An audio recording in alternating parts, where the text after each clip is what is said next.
Oh, good evening and thank you for being here. How many of you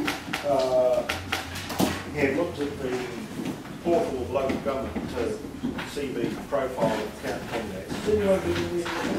Yeah, one person. And do you have computers? Because if you've got access to computers, you can go and look at this. And that's one way of finding out the policy of the candidates. The other way is to look at their websites, and mine happens to be an abbreviation of my name, www.peptalk.net.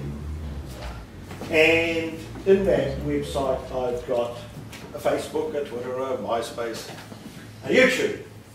Plenty of information, and it goes back years. If you want to know all about what's been going on, I've documented it.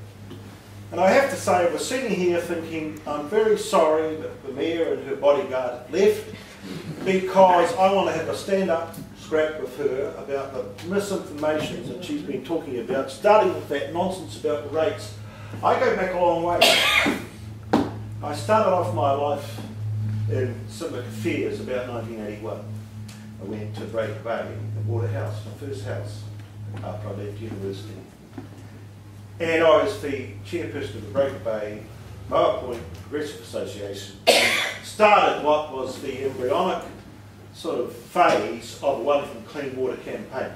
However, I want to just leap forward to things that Mayor was saying about this rating deal that they've done with the commercial community, because I was involved in the very early stages of the court case I went through locally. And when it went to the High Court, they had a very bad outcome. In fact, the judge said, you've got to go and talk to the council and sort this out. But it wasn't good for the little businesses that were doing the case. And then some big guys in the central business district tried to take it over and turn it into a business. Oh, we'll go around the country and we'll sue all the local authorities and knock them into shape. The history of government and local government has been, Marx used to talk about the state acts in the interests of the owners of capital. And actually, that's what goes on at local government. Only it's worse, because when it went to appeal, and it did get appealed, the council actually won. And the judges in the appeal case said, you don't have to do anything about rates.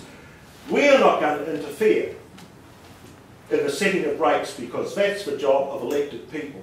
And the Mayor had the audacity to say that here tonight, and they've been saying this ever since, because the media will not inform you about what's going on. In actual fact, it's shameful what's been taking place. The digest little snips that have been in the main media about what's been happening. The justification for what they're doing. What they've done is they've asset stripped this city. The Mayor and her friends, and she's inherited her position. It was Wild and Blumsky and Prendergast.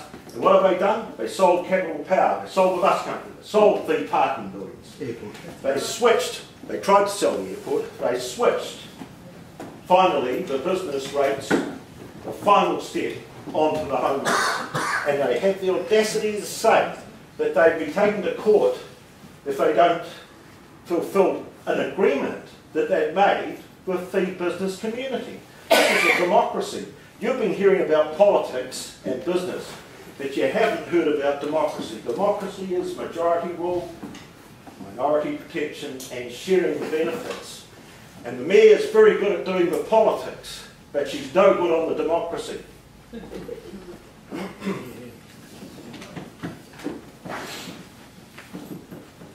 What I want to do is to get engaged with the community.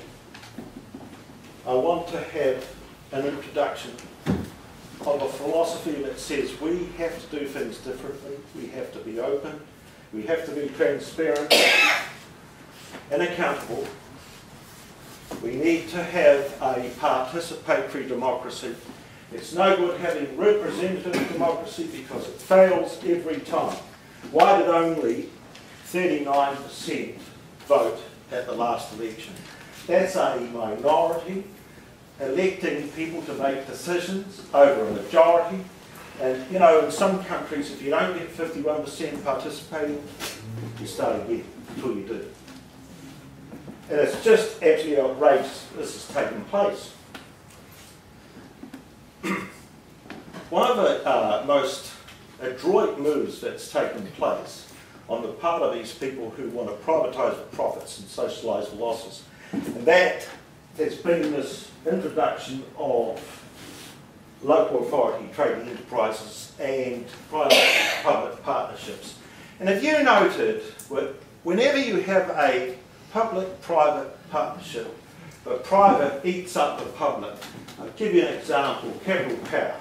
What happened in Capital Power? We had to bring the private in because we needed capital, because we couldn't look after it. And next, it's gone. Capacity is mimicking the same process. Capacity is the local authority trading enterprise set up for the profit takers to clip the ticket with the management of water. It happened with Capital Power, it will happen with water.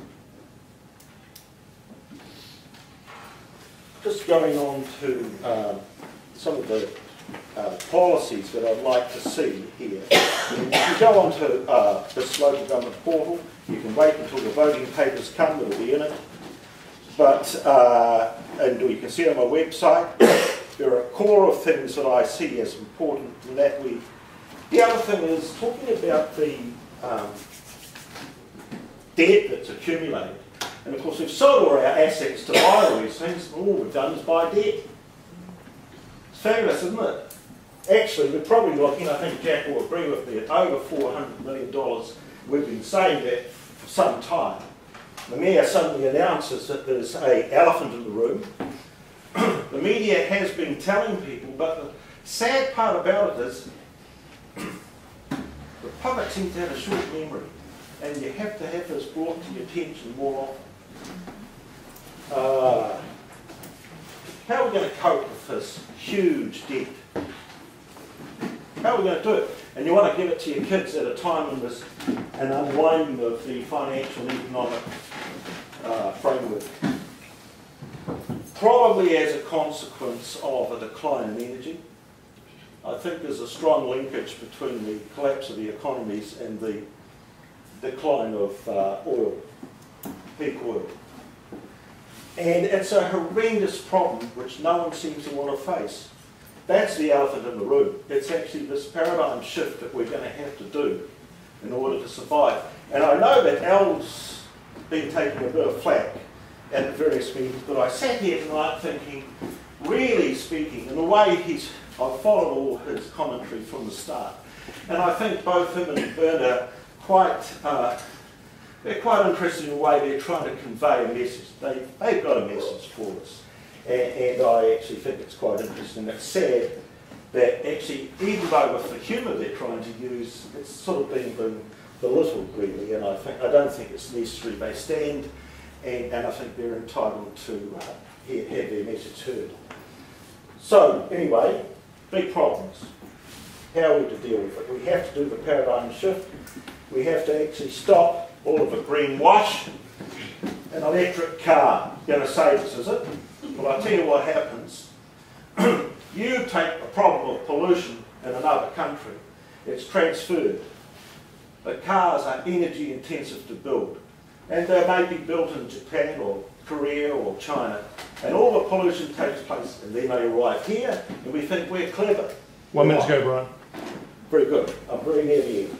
Okay, so 3 things we have to do, apart from having this opening of the books: honesty, a really good engagement for the public, let's stop telling porkies to them, and let's kind of introduce the notion of council as a service organisation. Water, bring it back in-house. The big volume of revenue that comes from parking enforcement, let's bring that back in-house. Why should 11 million go to parkways, to the profit takers? Bring it back in-house. Bring the waterfront back in for the council to control it. I think I've just about come to